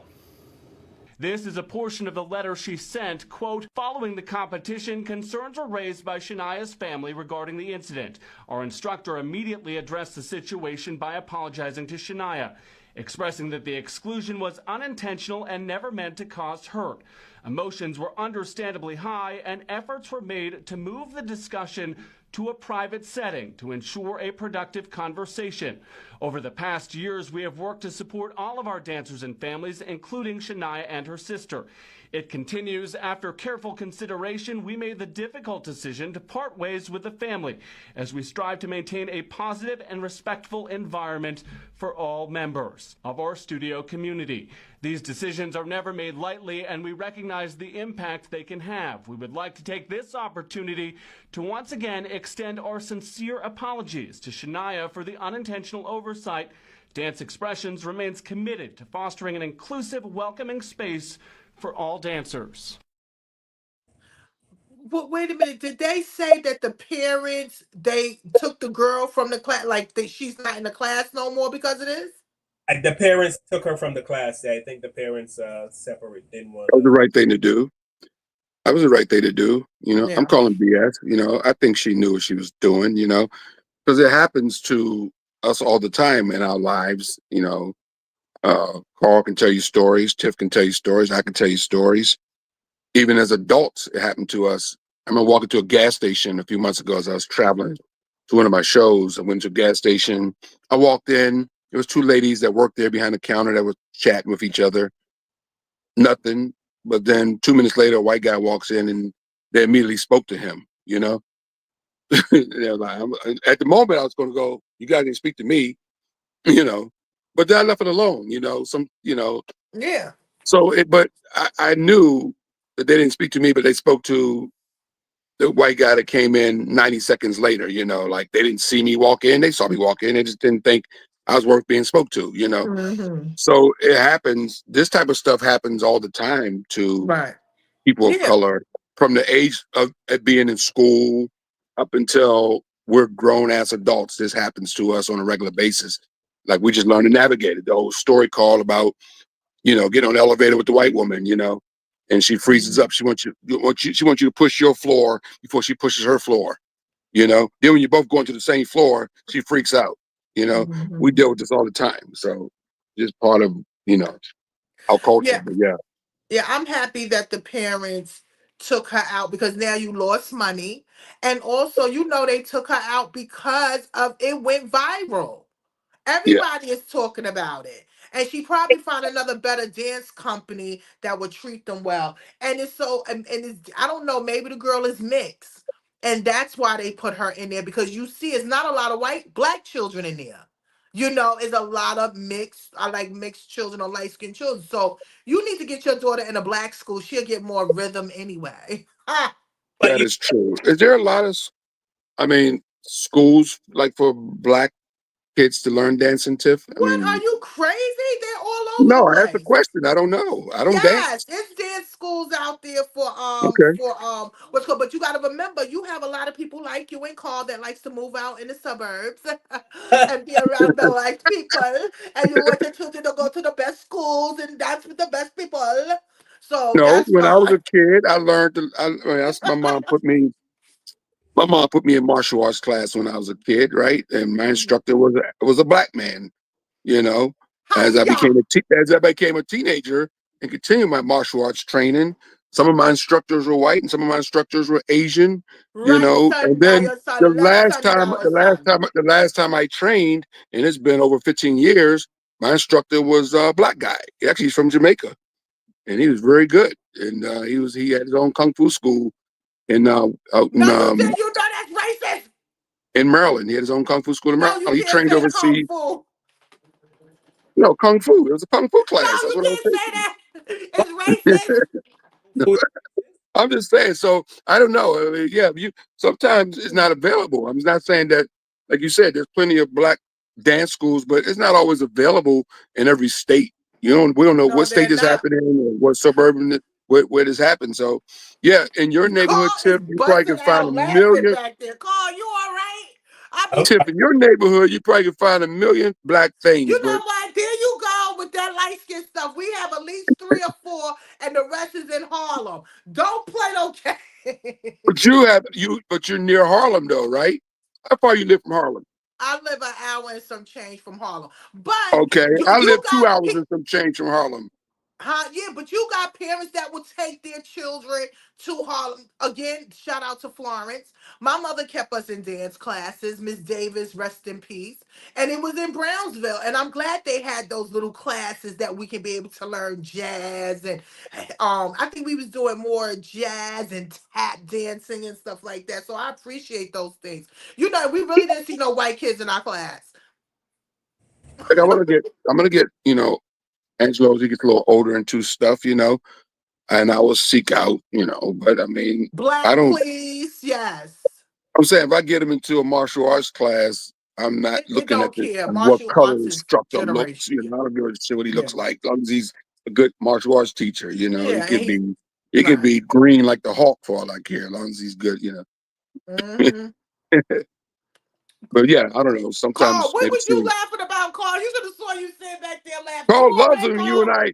Carl loves when you and I get to bickering at each other. He just sits back, pulls out some microwave popcorn and a Pepsi, and just sit back and enjoy the show. That you say racist.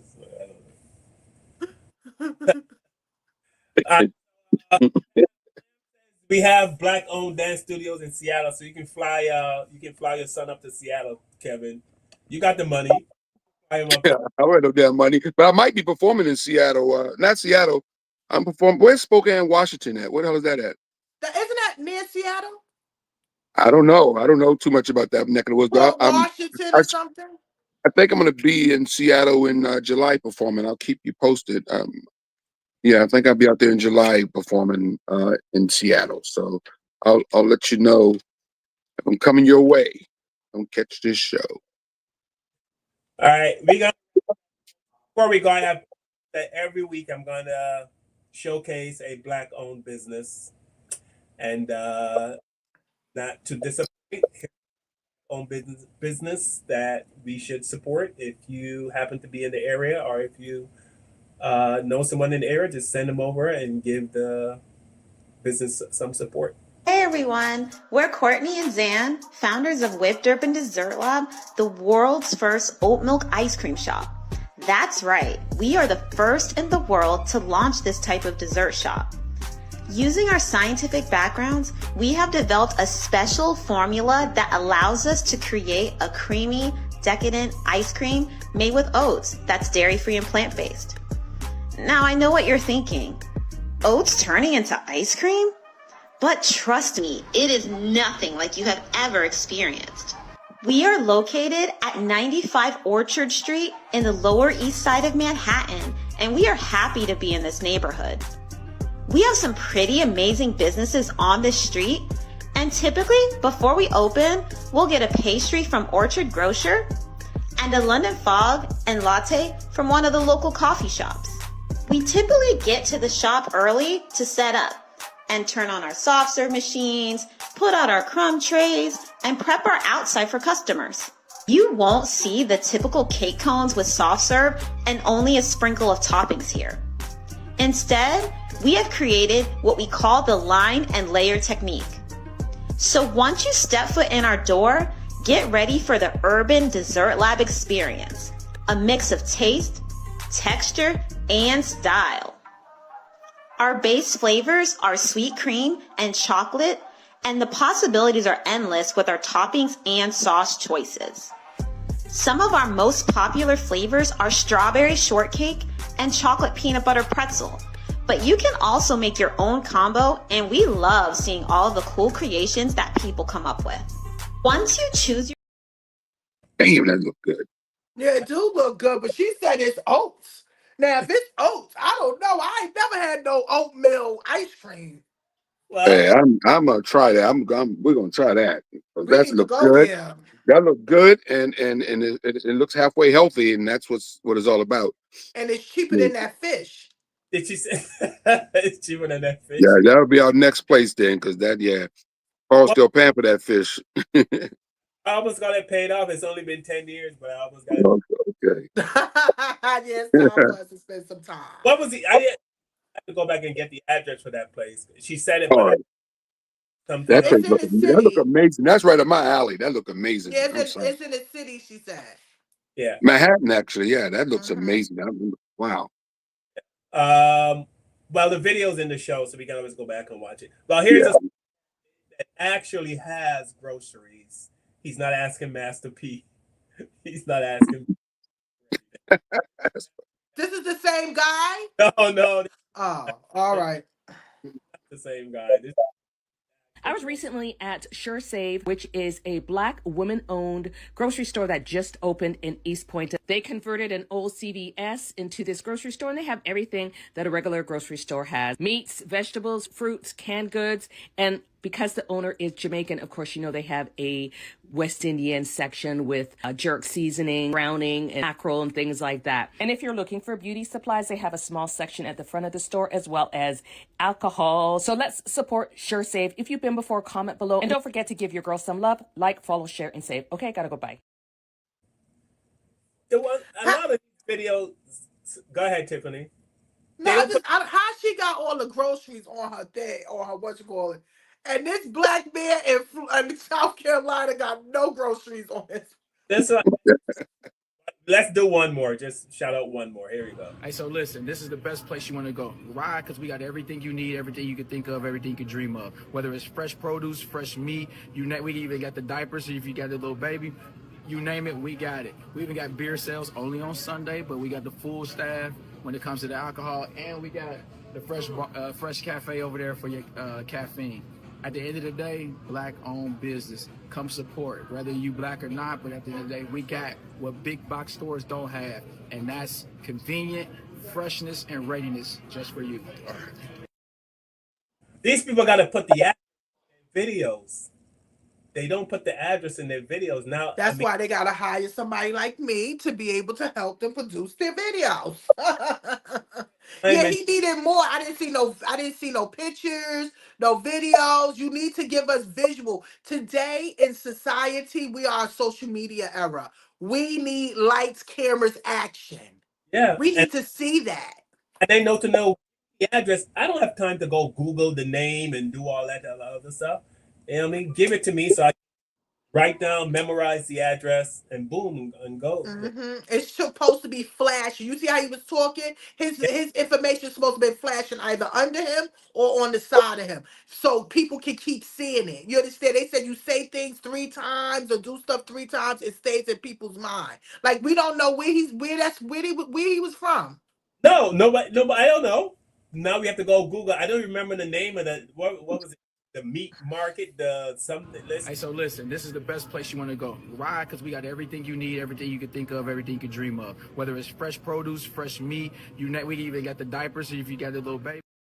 Country Meat Market Company. Market, yeah, the Country Meat Company. Okay, yeah. So now we gotta go Google that and try to find out where he's at and try. Like, brother, come on, man. Like, come on, really? Hey, I'm still stuck on the ice cream, man. Forget y'all, man. I'm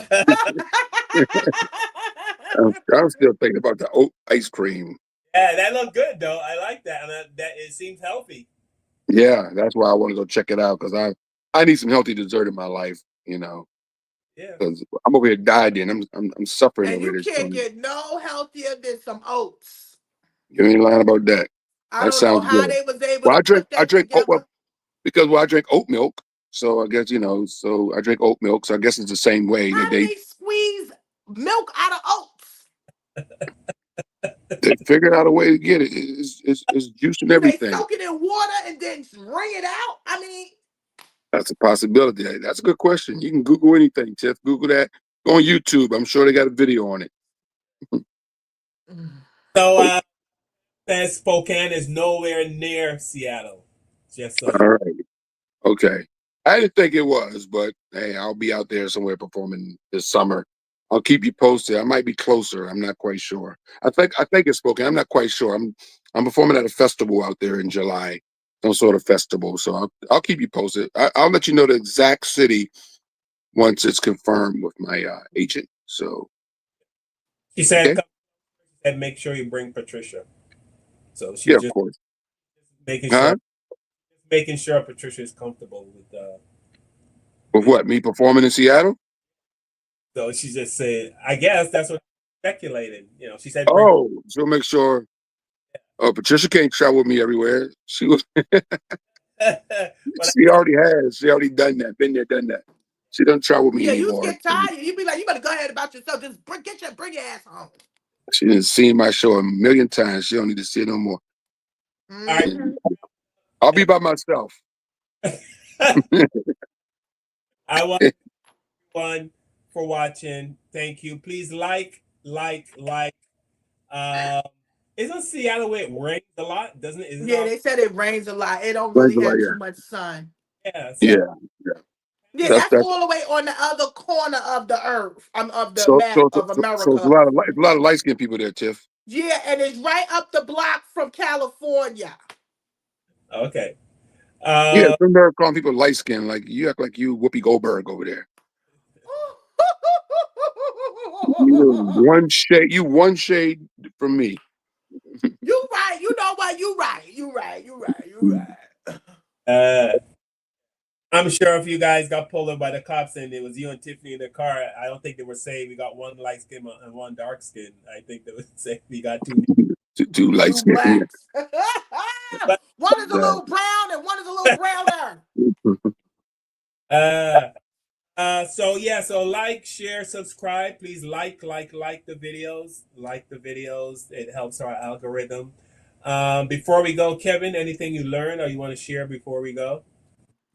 Oh yeah. I grew up watching the TV show Dennis the Menace, and today news broke that actor Jay North passed away. He played Dennis the Menace. You ever watch that show when you were a kid, Tiff?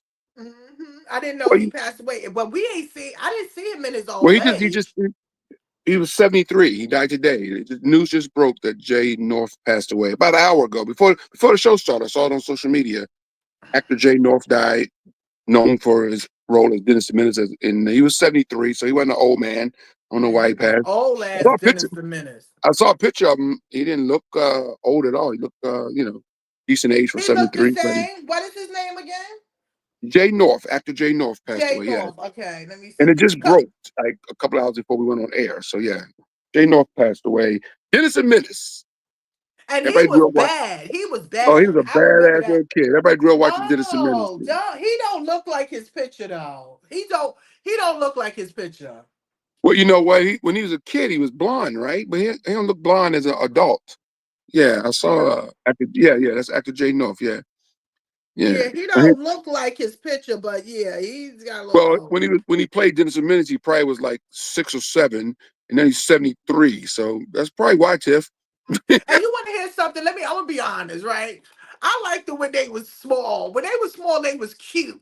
You know, they get older, you be like, oh, look at them now. But even Raven Simone, you look at Raven Simone, she was Olivia. You know, you look at her now, you're like, that's Raven. Oh wow, yeah. Everybody gets old.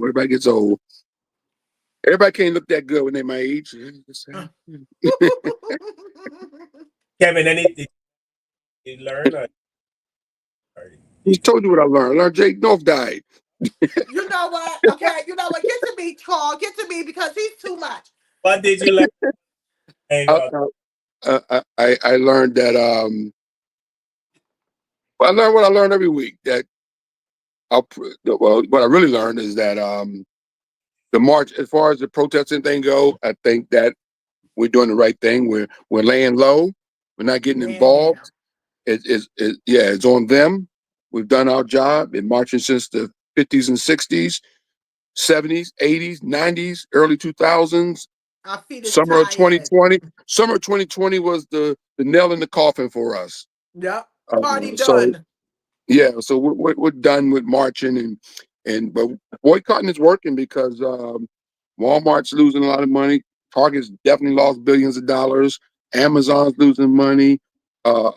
These major corporations that went back on the DEI stuff are losing millions of dollars right now. Target's getting hit the hardest, and no pun intended. I don't know why Target's the target.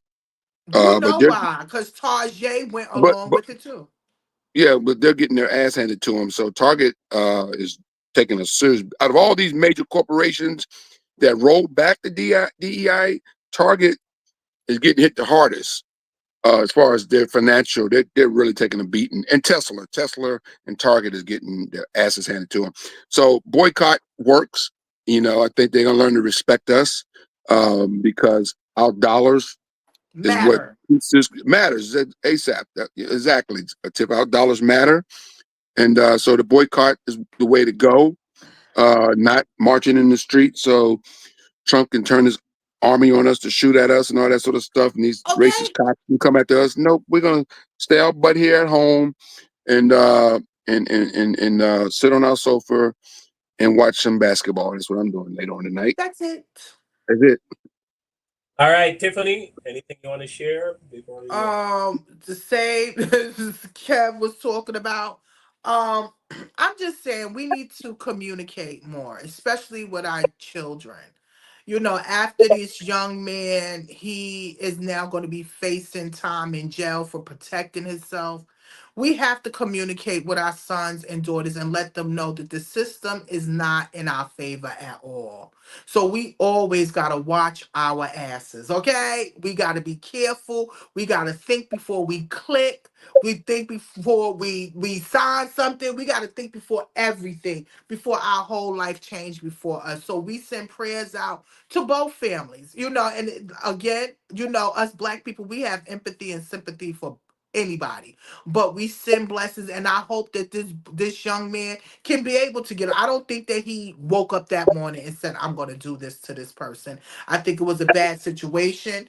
I think that we also need to stand against bullying. Bullying starts at home. Okay, either your children are being bullied by somebody or you're bullying them. So again, everything that we go through, it starts at home, and we need to be more on point with our young people. And that's about it. You know, just be on point. You know, please make sure you like and you subscribe and you share and let us know. Also, Fashion Week Brooklyn is coming up, so if you are in Brooklyn, make sure you check our shows out. Everybody want to support New York Fashion Week, support Fashion Week Brooklyn for up and coming artists. All right. All right. So with that, I want to thank everyone for watching the show and spending the last 2 hours. I'm trying to get the show down to an hour, but it never happens. Yeah. Already, after an hour, people got stuff to do, and I can tell. I can see everything gets chopped in half because people start falling off after an hour. But some I people, bet you if we was arguing and pulling hair, we'll have all the views. probably. And I was up there twerking. What? Shout out to Pamela Jones, Mama Lee, Patricia. Thank you for checking in, Sister Bridget. I almost said Sister Lee. Donna, thank you for checking in. All the people on Instagram, thank you for checking in. We had everyone. My sister Nicole, she's working. Hi, baby. Thank you for checking in, Nicole.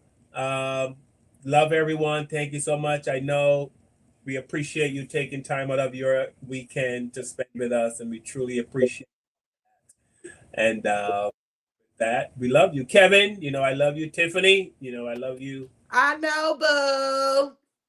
I'm gonna take us out with. I saw these kids dancing, and it filled. When you see kids doing stuff, it makes you happy. These kids. Yeah. Listen, they make me cry. Listen, I do my fashion show. Them kids make me cry every year. I'm a bit to be crying Saturday. Yes. I choose.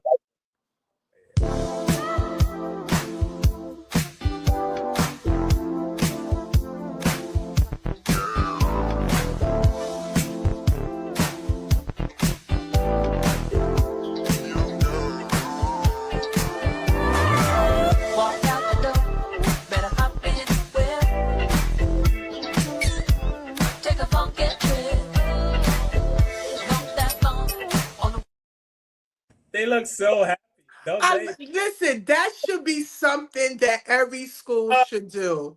Let the children dance and have fun. But they look so happy. I'm going to show that again, and I'm going to play our theme song. I just love them.